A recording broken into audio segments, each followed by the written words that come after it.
m'appelle Jonathan, je suis américain et je suis le fondateur de le défi de 30 jours. Ça, c'est un programme que j'organise depuis 6 ans maintenant. Le lundi, on vient de fêter 6 ans. Donc, je vais présenter aujourd'hui sur le fait que j'ai réussi à m'enregistrer dans 6 langues pendant plus de 1000 jours depuis juin 2020. D'accord. Donc, je vais mettre les diapositives maintenant. Donc, on est là pour ici 2023. Et il y a 2 ans, j'ai présenté une présentation sur le fait que j'avais réussi 365 jours. Donc, cette présentation, c'est une suite que j'ai réussi à continuer à parler tous les jours. Donc, voilà. Donc, vous pouvez me retrouver sur les réseaux sociaux, Huggins International, sur Instagram, English with Jonathan, sur YouTube, Jonathan Huggins. Et si vous avez des questions ou des commentaires, n'hésitez pas à me contacter à mon courrier, jonathan@hugginsinternational.com. Et vous pouvez vous inscrire dans le défi de 30 jours sur mon site hugginsinternational.com/30 Day Speaking Challenge. Donc, commençons. Donc, on va parler un peu de cette expérience de vlogger en 6 langues et des apprentissages que j'ai pour qu'est-ce qu'il fallait apprendre avec la mentalité pour développer une bonne habitude et comment faire pour que ça soit une réussite. Et je vais parler un petit peu sur la communauté du défi de 30 jours. D'accord. Donc, en juin 2020, vous pouvez voir sur mon chaîne de YouTube, j'ai commencé à publier chaque jour, régulièrement. Je commençais tout petit, ça pourrait varier un peu, quand même quelques minutes. Et le but, c'était juste, est-ce que je peux faire quelque chose aujourd'hui? Et demain, je faisais quelque chose pour aujourd'hui. Et c'était jamais un but de dire que, OK, je veux arriver à 1000 jours, je veux arriver à une année consécutive. Je voulais juste voir, est-ce que je peux faire quelque chose aujourd'hui? Parce que quand même, j'avais quelques séquences qui pouvaient durer 90 jours ou 6 mois, mais de temps en temps, c'était difficile et des fois, je demandais, est-ce que c'est vraiment possible, cette idée, cet idéal de faire 30 jours? Donc, c'était vraiment de prendre au sérieux ce défi. Est-ce que je suis quand même l'organisateur de ce défi? Est-ce que moi-même, je peux le faire? Donc, je voulais être ce leader qui montrait que oui, c'est possible. D'accord. Et même aujourd'hui, vous pouvez voir dans le petit coin ici, j'ai fait mon enregistrement pour aujourd'hui, pour le 30 mars. Donc, je continue. Donc, je suis même plus loin que 1000 jours. Okay. Donc, il y a ces citations de... C'est pas forcément qu'on est formidable pour commencer, mais il faut commencer pour devenir formidable. Et aussi, il y a cette proverbe chinois que un voyage commence avec le premier pas. Donc, en 2017, j'ai commencé le premier défi de 30 jours. Et c'était une idée entre un ami et moi, et aussi une petite communauté d'une 60 personnes, si on pouvait faire cette idée de parler tous les jours. Donc, c'était une expérimentation, voir si c'est possible. Donc, j'avais quelques quelques réussites avec cette idée, mais de temps en temps, c'était de temps en temps comment j'étais occupé ou je manquais un peu de motivation. Donc, il y avait des, des choses à découvrir pour les habitudes, mais c'était toujours une découverte de comment faire ça.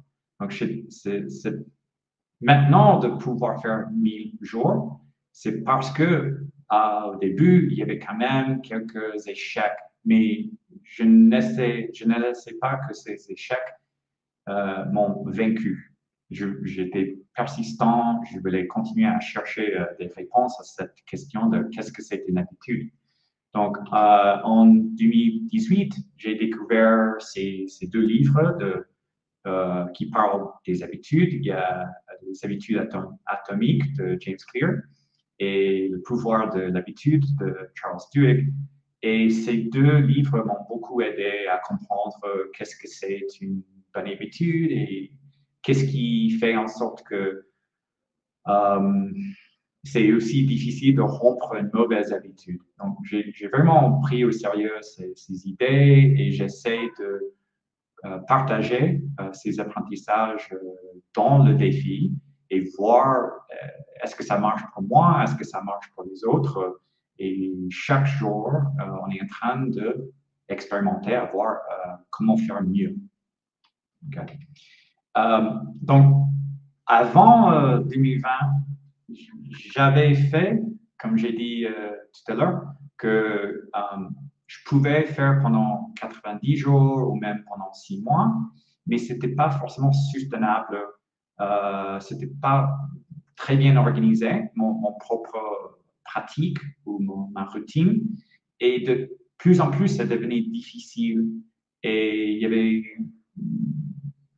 trop de petits pas dans mon processus pour me préparer ou pour éditer une vidéo ou le diviser en plusieurs langues. Euh, donc, le fait que j'étais fatigué ou que j'avais du mal à continuer, c'était prévisible. Mais quand même, je ne voulais pas me laisser vaincre. Donc, mais en 2020, j'ai quand même réussi à comprendre comment je peux faire pour que ça soit plus simple, comment je peux changer ma mentalité pour accepter qu'il y a des fautes, que ça fait partie de l'expérience, que je peux commencer avant d'attendre un certain moment dans la journée ou d'attendre une certaine sensation. Est-ce que je suis prêt? Ou juste me concentrer sur aujourd'hui et pas me laisser distrait par hier ou par demain. Et aussi faire en sorte que ça soit comment, une obligation. Mais bon, une opportunité, mais que j'allais pas dire demain, j'ai pas envie de le faire aujourd'hui. Donc, comment est-ce que j'ai fait exactement pour que ça soit simple et comment est-ce que vous pouvez faire que ça soit simple? Il y a ce concept de scope creep, c'est-à-dire que si on commence un projet, on a peut-être une tendance à laisser que ça devienne comme une boule de neige qui croît. Donc, il faut rester simple et concentré sur un objectif spécifique, mettre une date limite, un temps limite très, très petit et juste commencer et pas forcément penser il faut que je termine ou il faut que j'ai tous ces concepts conçus et tout concret. On peut juste nous donner une permission de dire que, OK, je vais dire un mot, je vais faire une phrase, je vais juste parler du fait comment je me sens aujourd'hui, quelle est une chose que j'ai faite aujourd'hui. Donc, c'est commencer tout petit et baisser un peu cette seuil d'entrée et pas avoir un standard trop haut, ce qui veut dire qu'on ne peut pas atteindre la perfection dans le premier pas. Donner la permission de dire, OK, je vais commencer tout petit, tout doucement, et ça va. OK. Après ça, c'est très important de savoir que les fautes, les erreurs, ça fait partie d'un brouillon. On n'est pas forcément en train de faire une pratique parfaite et personne dans le monde est parfait. Donc, pourquoi mettre cet standard de si je vais pratiquer, il faut que ça soit parfait? Je dis autant à mes stagiaires des fois, quand vous écrivez dans un journal, c'est pour vous, c'est pour la pratique. C'est pas forcément de, OK, ça va pas être parfait, donc je ne pratique pas. Donc, c'est en pratiquant, l'idée de c'est en forgeant, on devient forgeron. Donc, il faut pratiquer et laisser cette permission de faire des fautes. Et que la première fois, c'est imparfait. Et ces fautes qu'on a, c'est une opportunité pour apprendre. C'est pas une source pour une frustration ou être embarrassé. Donc, faut faire un encouragement à dire que, OK, très bien, je suis en train de pratiquer, je suis en train de faire l'effort. Donc, très bien, très bien. Comme un enfant qui commence à apprendre une langue depuis le très plus âge. Donc, les parents sont là pour l'encourager et pas pour dire ah non, bah, il y a des fautes de prononciation, c'est pas la peine d'apprendre une langue. Non, il faut faire quand même l'encouragement et le soutien pour qu'on continue et pour qu'on ne laisse pas une faute nous interrompre ou que ça soit une distraction. Donc, et s'il y a des fautes qu'on veut revoir ou apprendre, on met ça pour après, mais pas juste une interruption puisqu'on a fait une faute. Et comme musicien, j'ai développé depuis longtemps cette idée que je peux faire une mode de pratique, une mode que je suis en train de développer ce que je veux apprendre, ou il y a une mode de performance où je suis en train de faire quelque chose devant un public. Donc, il y a entre les deux que je pratique, mais je continue. Il y a un spectacle qui continue. Et si on est en train de parler avec quelqu'un d'autre, c'est la communication imparfaite qui est privilégiée au perfectionnisme. Donc, ça prend du temps aussi à changer un peu cette mentalité. Ce n'est pas tout de suite qu'on se rend compte de cette importance pour l'apprentissage des langues.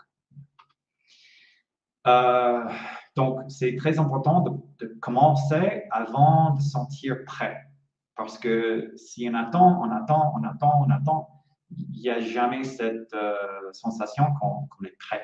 Même les gens les plus avancés, les plus expérimentés, les athlètes, des fois de haut niveau, des fois ils ont cette idée, ah, je ne suis pas prêt, je suis anxieux, mais quand même, il faut se lancer. Donc, c'est mieux de mettre sur l'agenda, je vais pratiquer à cette heure-ci et on le fait. Parce que si on attend, non, je ne suis pas prêt, je n'ai pas envie, on va laisser que ces émotions dominent la pratique et c'est mieux de juste le mettre dans l'agenda et foncer. Il y a une technique de Mel Robbins que j'aime beaucoup, c'est de juste compter 5 secondes et y aller. Donc, 5, 4, 3, 2, 1, allez, et juste commencer. Ça peut marcher pour sortir du lit, ça peut marcher pour n'importe quoi. Donc, c'est mieux de juste enregistrer la voix avant qu'on se sent prêt. Et aussi, cette idée de Jeff Bezos, il y a beaucoup de gens dans le monde des affaires qui hésitent ou de prendre une décision. Ils veulent avoir toute l'information avant de prendre une décision, mais il dit c'est mieux de juste atteindre 70% et aller prendre une décision. Donc, je dirais la même chose. Si vous attendez trop longtemps pour avoir tout le niveau nécessaire pour parler, donc c'est trop tard. Donc, ce serait mieux de commencer le plus tôt possible parce que sinon, on a tendance à vouloir écrire, à lire, à écouter et faire n'importe quel autre aspect de la langue avant de parler et c'est trop tard. Je dirais que c'est mieux de commencer le plus tôt possible à avoir cette pratique et avoir cette bonne habitude parce que ça prend du temps à avoir des bonnes habitudes pour pratiquer et de changer cette mentalité envers les fautes, ou est-ce que je suis prêt, ou c'est pas parfait, donc je peux pas pratiquer, mais c'est en pratiquant qu'on améliore la langue. Okay. Et aussi cette idée de focaliser sur juste aujourd'hui, c'est-à-dire que ce qui s'est passé hier, bon, déjà, c'est fini. Demain, c'est pas encore arrivé. Je veux juste me focaliser sur aujourd'hui. Et pas, si je vais commencer à m'enregistrer, je m'inquiète pas, oh, j'ai déjà fait cette faute, ou il y a des petites voix, des fois, dans la tête, c'est-à-dire, ah, je suis pas assez fort, ou j'ai des fautes de grammaire, ou ma prononciation, c'est pas très bien, ou j'oublie des mots. Mais c'est des petits obstacles, mais c'est pas la peine de laisser vaincre par ces petites idées. Donc, continue et fais quelque chose pour juste aujourd'hui et que c'est imparfait. Et juste donner cette permission de faire quelque chose pour aujourd'hui. Et si on se met beaucoup de tâches avant de commencer pour aujourd'hui, ben c'est de plus en plus dur de faire quelque chose juste pour aujourd'hui. Donc, si on a raté une journée avant, donc ça c'est fini. Donc, je fais ce que j'ai à faire aujourd'hui, je fais ça. Et si j'ai encore un petit plus de temps, je peux le revenir et le faire. Mais d'abord, faire quelque chose pour juste aujourd'hui. Et si nécessaire, prendre un petite note sur papier et dire, OK, j'ai 3 priorités pour aujourd'hui et c'est tout. Et comme ça, je peux cocher. Et ce fait de cocher quelque chose, c'est très important pour cette bonne sensation de faire la pratique. D'accord. Et aussi dans l'agenda pour la journée, c'est mieux de pratiquer au début de la journée et pas à la fin de la journée quand le pile, la batterie est déchargée, on n'a plus d'énergie, on a du mal à concentrer. Et, donc, c'est mieux de le faire le plus tôt possible. Et aussi de donner 2 ou 3 occasions et pas juste une seule fois parce que si ça ne marche pas à 8 heures du matin, donc on a une deuxième opportunité et peut-être une troisième opportunité. C'est mieux d'avoir plus d'opportunités et pas juste cette sensation de « Ah, non, je n'ai pas réussi à trouver du temps aujourd'hui. » Et dans l'histoire, il y a ces événements où Jules César et Hernán Cortés ont envahi l'Angleterre et la conquête du Mexique.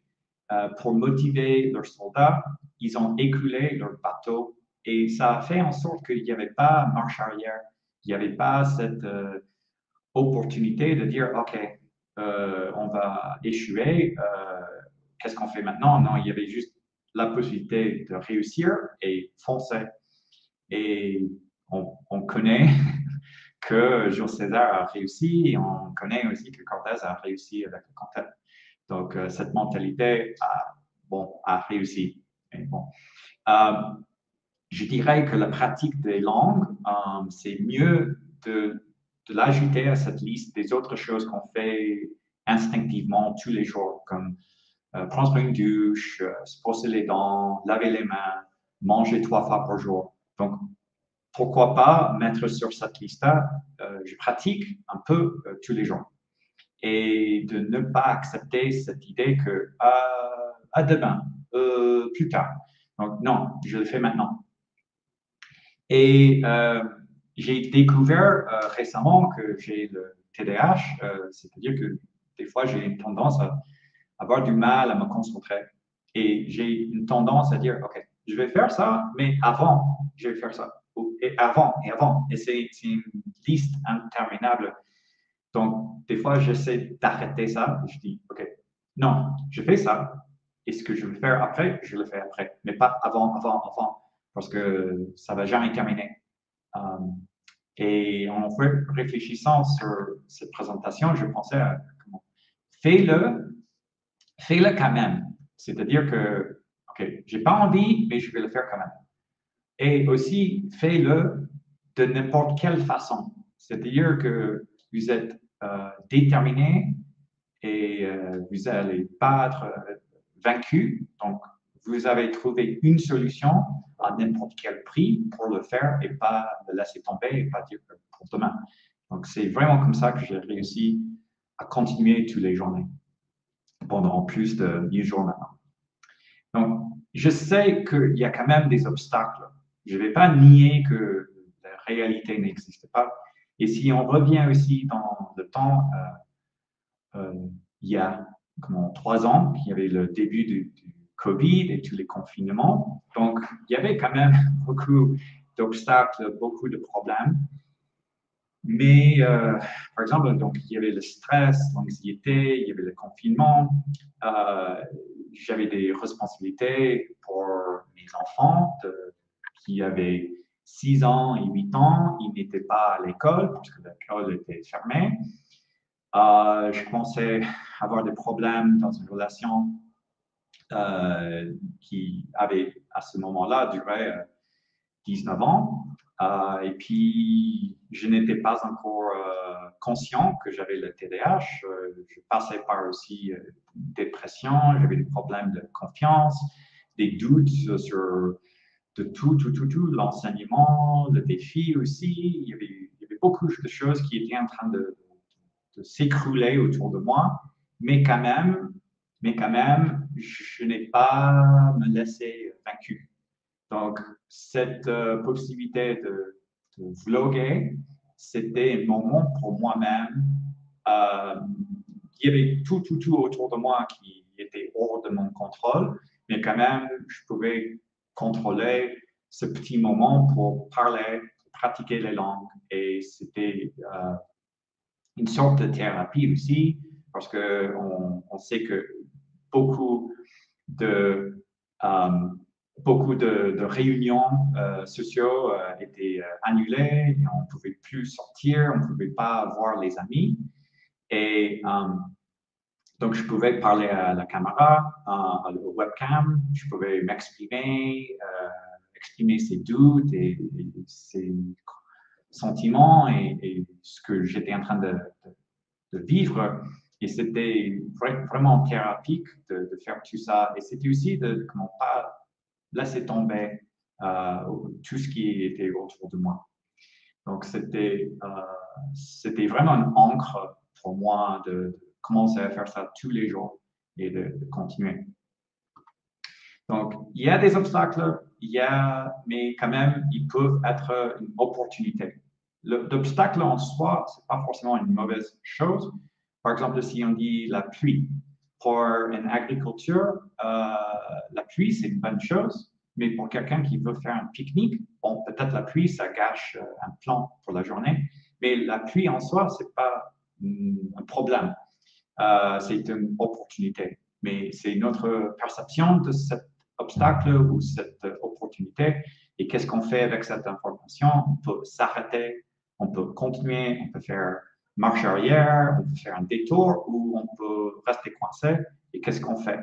Donc, je dirais que c'est mieux de rester en action et pas juste dire « Ah, je ne sais pas quoi faire, je vais arrêter ».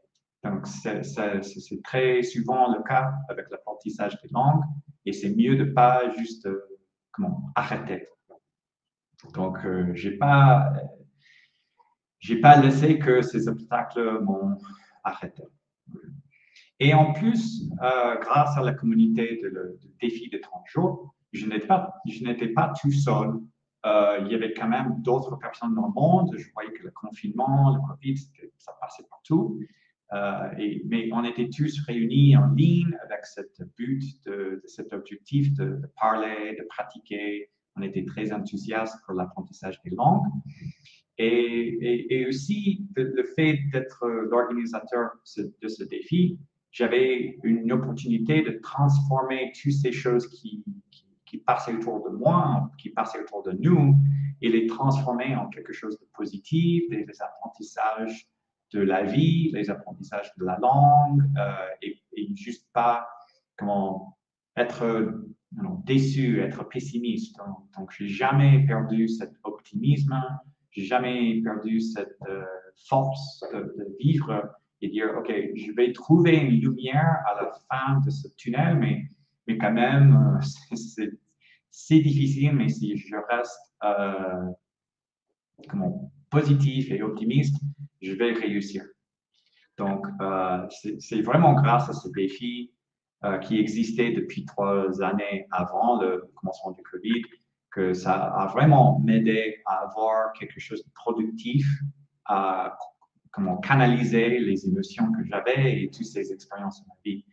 Et de vraiment trouver quelque chose à dire chaque jour dans les courriers que j'écris tous les jours. Depuis 6 ans, j'écris des courriers pour donner des conseils pour apprendre la langue et pas juste le mettre sur répétition et partir. Donc, je suis là dans le défi à conseiller, à donner des avis, à donner des astuces pour comment apprendre une langue. Et ouais. Donc, on vient de fêter ces 6 ans cette semaine même, lundi, il y a quelques jours, et j'ai demandé aux participants de qu'est-ce qui a marché, comment est-ce que le défi vous a aidé.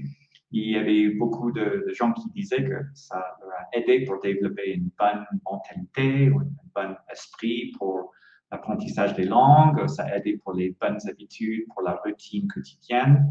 Et ils se sentaient à l'aise dans un milieu d'apprentissage sûr et confortable. Et surtout, ils ont des amitiés en ligne avec des gens de partout dans le monde, de plusieurs langues, de plusieurs nationalités, de plusieurs cultures. Et c'est vraiment une bonne ambiance où ils sont à l'aise, ils ont envie de revenir. Et je vois ça dans la liste de participation, qu'il y a des gens qui fêtent le fait que ça fait 1 an que je suis là, ça fait 2 ans que je suis là, ça fait 3 ans que je suis là. Il y a même des gens qui sont là depuis 6 ans. Et c'est vraiment, ça me touche profondément de savoir que cette idée, c'est en train d'aider beaucoup de gens. Donc, si vous voulez participer dans le défi de 30 jours, vous êtes le bienvenu.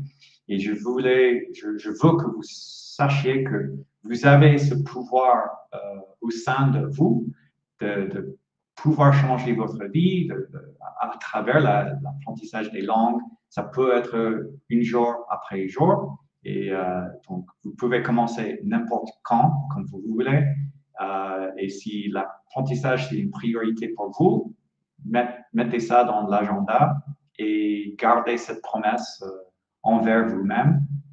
Et entourez-vous de gens qui peuvent vous soutenir et vous aider, vous encourager, parce que c'est très important d'avoir cette confiance, cet encouragement pour continuer. Et si vous avez des difficultés à garder cette promesse pour vous-même, être dans une communauté, ça peut aider pour externaliser la comptabilité, c'est-à-dire que les autres vont demander est-ce que vous avez fait ce que vous avez voulu faire ou qu'est-ce que vous avez fait ce mois-ci, etc. Et le fait de faire ces enregistrements, c'est une très bonne manière de documenter le processus et de temps en temps revenir, l'analyser, revoir et voir qu'est-ce que je peux faire mieux après. Et c'est pas une compétition avec les autres, c'est comme une compétition avec vous-même, avec vous d'hier. Et si vous pouvez faire un petit peu mieux aujourd'hui que hier, c'est mieux, c'est bien. Et il faut vraiment fêter ces petits gains et des victoires et pas juste les balayer, vraiment les reconnaître et dire, OK, je suis fier de moi-même, j'ai réussi quelque chose petit, je vais continuer et continuer. Et ça peut croître comme la boule de neige, mais dans un bon sens. Donc, profitez-en, prenez plaisir avec l'apprentissage et faites ça pour que ça devienne un style de vie. Donc, si vous êtes intéressé par le défi de 30 jours, il y a le lien de hugginsinternational.com par 30 Day Speaking Challenge. Et aussi pour vous remercier d'être ici, vous pouvez aller trouver les diapositives ici. sur ce lien de bit.ly, / Jonathan 1000. Donc, si vous allez sur ce lien-là, vous pouvez trouver le PDF de cette présentation. Donc, merci de votre attention et je vais commencer à répondre des questions. Je vois pas mal de questions ici. Merci pour les recopier. Donc, OK, je vais les lire. Jonathan, what would be your response to someone who says the 30-day speaking challenge sounds interesting, but recording consistently seems pretty overwhelming. I don't know if I'm up for it. Well, I would say start small, start easy, start with 30 seconds. Yeah, 30 seconds, start small, start with the sentence, try out the recording tools, and just keep it simple, keep it small. I hope the slide about keeping it simple can help more responding to that. Okay. Could you please speak a little about the community building aspect? Yes, so we record, we share our recordings on Google Documents, and we also have a Facebook group as well. And people can listen and leave some comments on those recordings. And that mutual support really does help each other, and people are looking forward to each other's responses to certain questions. And they can kind of, I scratch your back, you scratch mine, so that they can, if there's a Spanish speaker learning English and an English speaker learning Spanish, like they can swap feedback, help each other. So that's one way they can do that. I know there's a lot of people who go out and they start making language exchanges or language kind of learning together. So they'll go on Zoom, they'll go on Skype, they'll go on some other program. Everybody is welcome to make those networking contacts and find people they work well with. But I can definitely say the people who join there are very supportive, very encouraging. And when I asked the people a couple days ago, what do they like about the speaking challenge? A lot of people mentioned the friendship, the online support that they get from the other community members, and it's what really brings people back month after month. Okay. Next, here. Cela fait-il une différence si vous enregistrez un audio ou une vidéo? L'un des deux rend-il plus facile de parler, surtout si vous avez du mal à commencer? Je dirais d'abord de commencer avec l'audio. Je sais que des fois, je m'inquiète pour les cheveux, ou qu'est-ce qu'il y a derrière moi, ou est-ce que j'ai quelque chose sur le visage. Donc, faire quelque chose avec l'audio, ça peut être une façon de commencer. Mais il y a quand même des gens qui se sentent à l'aise sur Instagram, sur YouTube. Je mets mes enregistrements sur YouTube, mais ce n'est pas forcément la première chose que je dis aux gens. Ils peuvent utiliser Vocaroo.com, c'est VOCAROO.com, ou SpeakPipe par voice-recorder. Ce sont deux outils qu'on peut utiliser en ligne, qui sont faciles pour la voix. Mais si vous êtes à l'aise avec vidéo, c'est très bien, vous pouvez faire comme ça. Et j'aime bien utiliser vidéo aussi parce que je vois mes gestes, je vois l'expression du visage, je vois aussi comment la communication corporelle avec une vidéo aussi. OK.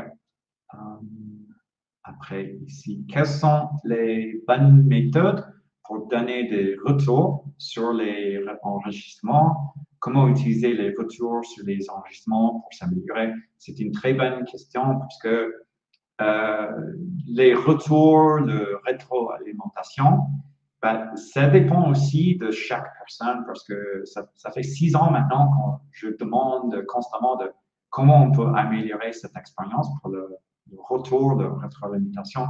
Donc, je dis aux gens de demander ou de préciser ce qu'ils veulent. Donc, est-ce qu'ils veulent des retours sur la grammaire, sur la prononciation, sur la syntaxe, l'ordre des mots? Est-ce que ce que j'ai dit est compréhensible? Donc, et aussi de prioriser comme un ou deux trucs qu'on veut savoir. Parce que si on a une liste une vingtaine de choses à améliorer, ça peut être quelque chose qui de soi. Et on peut, oh, non, j'ai trop de choses à apprendre. Donc, c'est mieux de juste préciser comment un, deux, trois trucs qu'on peut améliorer. Comme prof, je dirais que, OK, ça, j'ai écouté ça plusieurs fois. Mais maintenant, dans cette conférence, vous allez écouter d'autres présentateurs qui parlent de l'intelligence artificielle aussi. Donc, j'ai déjà fait quelques essais pour avoir une transcription d'une audio et d'utiliser la transcription et le mettre dans un chat GPT pour voir est-ce qu'il y a quelques conseils ou est-ce que ça peut améliorer le syntaxe ou le message. Donc ça aussi, c'est quelque chose d'intéressant à voir l'usage de l'intelligence artificielle qui est en train de s'améliorer constamment.